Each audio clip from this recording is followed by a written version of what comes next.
merci d'être au rendez-vous une fois de plus. Aujourd'hui, nous sommes à Marillac-le-Franc, chez Isabelle Lédier de la Valade, à l'élevage de Garenne. Un élevage atypique, je vous en dis pas plus, suivez-moi. Bonjour Isabelle, tu vas bien? Très bien et toi? Bah écoute, avec le beau temps, merci, super. Oui, j'avoue que là tu as bien choisi ta journée. Je t'en dis pas plus pour l'instant sur ce que c'est comme élevage, mais l'esprit pour toi c'est de l'élevage, quel est-il? Moi c'est de l'herbe, rien que de l'herbe. Je travaille avec de l'herbe, rien que de l'herbe depuis 30 ans. J'ai hâte de savoir ce que c'est, de l'herbe, bien de l'herbe les gars. Ça va être chaud. Je suis née à La Rochefoucauld, j'ai fait des études agricoles, je me suis installée en 81, j'étais bergère. Oui. Donc j'ai eu des moutons, j'ai eu un troupeau de 300 têtes dans les années 80-90. D'accord. J'ai arrêté, mais je suis partie sur 2 états d'esprit différents, 2 niches différentes, parce que ce qu'on m'a appris à l'école ne me satisfaisait absolument plus. À savoir, tout ce qui est productivisme n'est pas du tout ma tasse de thé. On demande à l'animal beaucoup trop de choses. La sélection c'est une bonne chose, mais plus on sélectionne, plus il faut nourrir. Et donc là, cette bâtisse là, c'est une maison familiale? Oui, en quelque sorte, oui, c'est mon arrière-grand-mère qui l'avait fait construire parce qu'elle aimait bien la vue sur Marillac, on va dire, sur le village, et c'est au sommet un petit peu. Hein. On sent qu'il y a des racines très fortes. D'ailleurs, je suis sur un site néandertalien. Donc c'est un vrai retour aux valeurs. Je crois que oui, je suis née avec, hein, c'est dans mes gènes. Allez, on y va.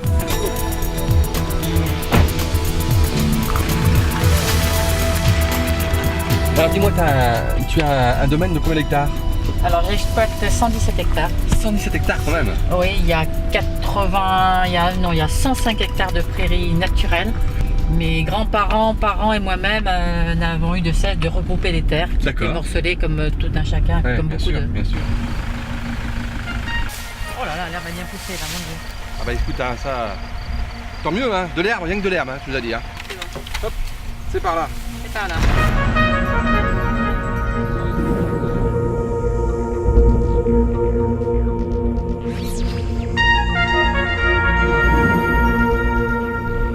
Là, les vaches qu'on voit, elles sont hyper pacifiques, hein, dis-moi, elles sont pas du tout effarouchées, elles sont...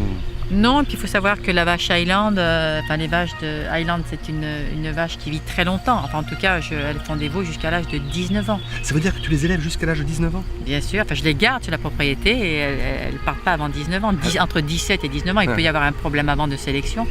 Contrairement à des vaches laitières qui partent à la réforme, elles ont 7 ans peut-être, et des limousines 10 ans. Donc moi, je les garde beaucoup plus longtemps.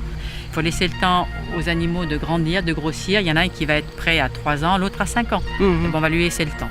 Effectivement, ça demande beaucoup de pâture, beaucoup de temps à l'herbage, mais bon, voilà. C'est comme ça qu'on a une viande ensuite qui est de qualité, qui est mûre. Ta clientèle, effectivement, ne tourne qu'autour de particuliers. Oui. Il n'y a pas de... Si, je vends aussi parfois des carcasses sur Paris, Terroir d'Avenir. Donc c'est une des très bonnes maisons parisiennes qui fait une viande de qualité, et j'ai eu cet honneur et ce plaisir de travailler avec eux. C'est quand même le must sur Paris. Actuellement, oui, c'est quand même le must, absolument. La semaine prochaine, il y a 2 carcasses qui vont arriver. En l'espace de 2 heures, je n'aurai plus un morceau de viande. Les gens pré-réservent et tout part. C'est pas le tout. Après l'Écosse, les Highlands, on va en Amérique du Sud? Pourquoi pas?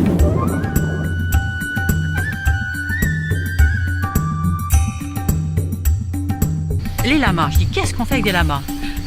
J'ai découvert que c'était un excellent débroussailleur.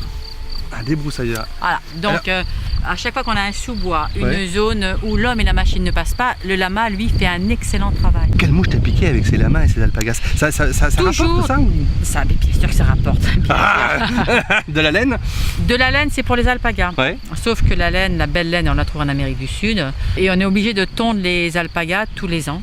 Toute l'année dehors, les sous-bois en abri naturel, les animaux ne rentrent pas. Donc ils entretiennent naturellement cette propriété depuis 20 ans. C'est-à-dire que moi j'ai un domaine chez moi, je ne veux pas débroussailler, je veux l'entretenir toute l'année, j'achète 2 lamas et voilà, je les mets... De lamas, ils vont se tenir compagnie et ensuite ils vont se nourrir tout seuls. La production d'élevage de viande, on comprend. La cuisiner, pourquoi? Parce que j'ai beaucoup d'amis qui habitent en ville. D'ailleurs, les 3/4 de mes amis habitent en ville, n'ont jamais le temps de faire de daube, de pot-au-feu, d'estouffade ou autre plat cuisiné. Et puis ce que j'ai bien aimé aussi, c'est la terrine, de bœuf en fait. C'est une terrine de bœuf. 100% bœuf, pas de porc dans la terrine. Donc avec du bon vin rouge et du bon pain. Le goût qu'elle a, etc., c'est superbe. On pourra peut-être la goûter d'ailleurs. Domaine du Breuil. Domaine du Breuil. C'est vrai que c'est bien. Je te sers le vin. Allez, Merci. sans nous. Hop. Tac. Merci Alexandre. Mais c'est moi qui te remercie. Alors? On vous le dit, de l'herbe, rien que de l'herbe. Je l'emporte, je le découpe. Et puis je t'en fais des conserves. Ah. Allez, go. Salut. À bientôt. Merci. Salut. Viens, moi.